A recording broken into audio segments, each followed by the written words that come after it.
Last week, the Nobel Committee announced the recipient of the 2024 Nobel Peace Prize, a Japanese group called Nihon Hidankyo. The committee lauded this group for demonstrating through witness testimony that nuclear weapons must never be used again. The committee noted the timeliness of the group's message, as the taboo against the use of nuclear weapons is under pressure in places of conflict in the world today. And the committee also stated their wish to honor all survivors who, despite physical suffering and painful memories, have chosen to use their costly experience to cultivate hope and engagement for peace. I wanted to learn a little bit more about this group, Nihon Hidankyo. They are survivors of the atomic bomb attacks on Hiroshima and Nagasaki in August of 1945. These attacks instantly ended the lives of about 150,000 people. And in the years that followed, tens of thousands of people would die from the ongoing effects of the radiation exposure. Today, there are about 114,000 living survivors with an average age of 86 years old. I watched an interview on CBC News last week with one of these survivors, Dr. Hideko Tamura. Now 90 years old, she was just 11 years old when the bomb fell on her city of Hiroshima. Three things stand out for me from that interview with her. First, I was struck by her honesty. She was unflinching in her description of what she saw all around her that day: unspeakable suffering.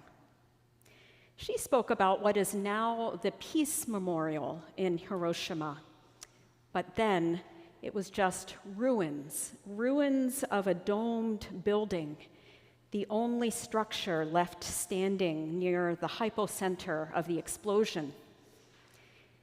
She said that as a child, she would go and sit among the ruins and stare at the concrete rubble and touch it, trying to fathom how her city had disappeared.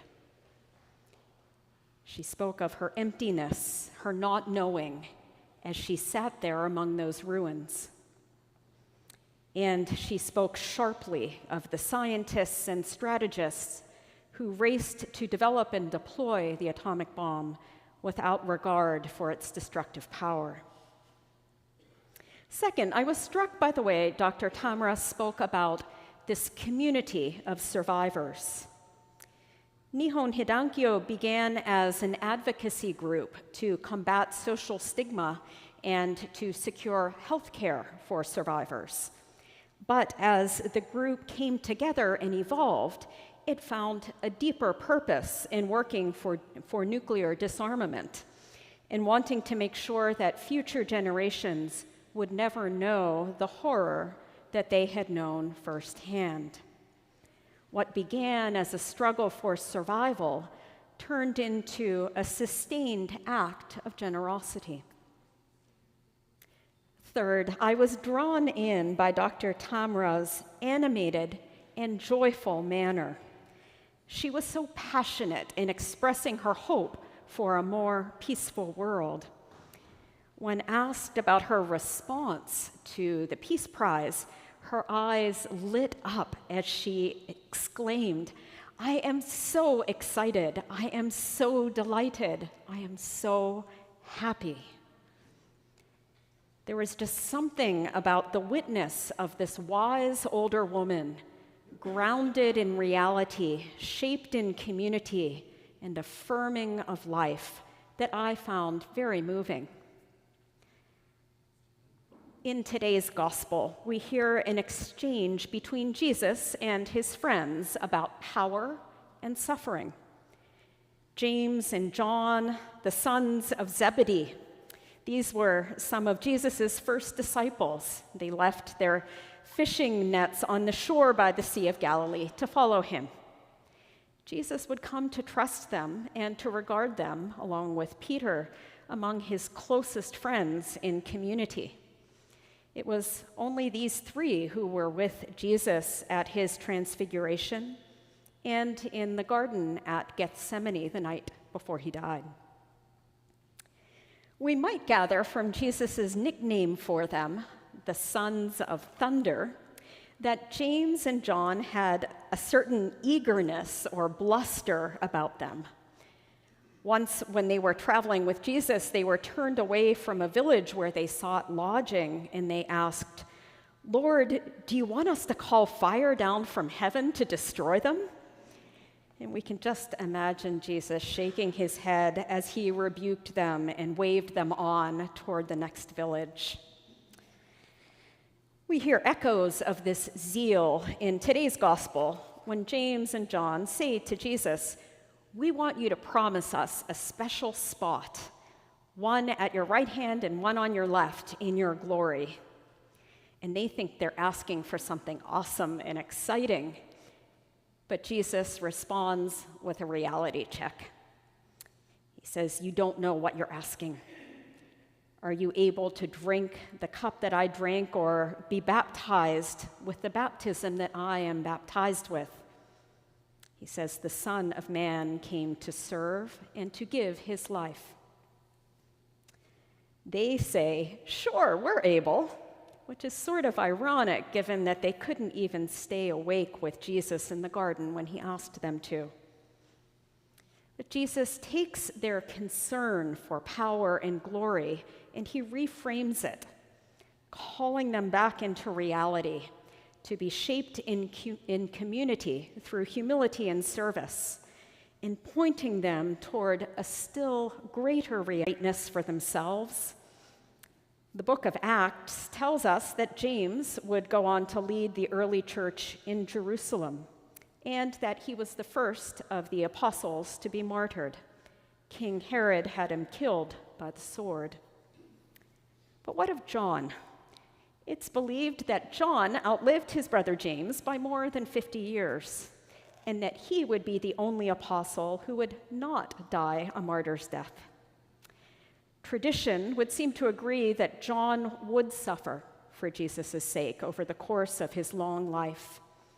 Persecution, exile, slave labor, and the particular grief of those where he would be a leader in the community founded there by Paul, mentoring a future generation of church leaders. And it's believed that John was banished for a time to the island of Patmos, where he was assigned to slave labor in the mines. Then there is the literary witness attributed to John, 5 books in the New Testament, the Gospel of John, 3 epistles, and the book of Revelation. While the teachers of the early church held that these were in fact written by the Apostle John, later biblical scholars would disagree. But still, it is something to imagine that the ambitious young John, once so preoccupied with status and power, would be transformed into a wise old witness, one whose testimony was grounded in reality, shaped in community, and pointing to greater life. Listen to the opening words of the first letter of John. "We declare to you what we have heard, what we have seen with our eyes and touched with our hands, concerning the word of life. This life was revealed, and we have seen it, and we testify to it. And we're telling you this so that you can be in communion with God and with us, and so that together our joy may be complete." As people of faith today, we may find the notion of witness daunting, something impressive that other people do, people who have done important things and people who have it all figured out.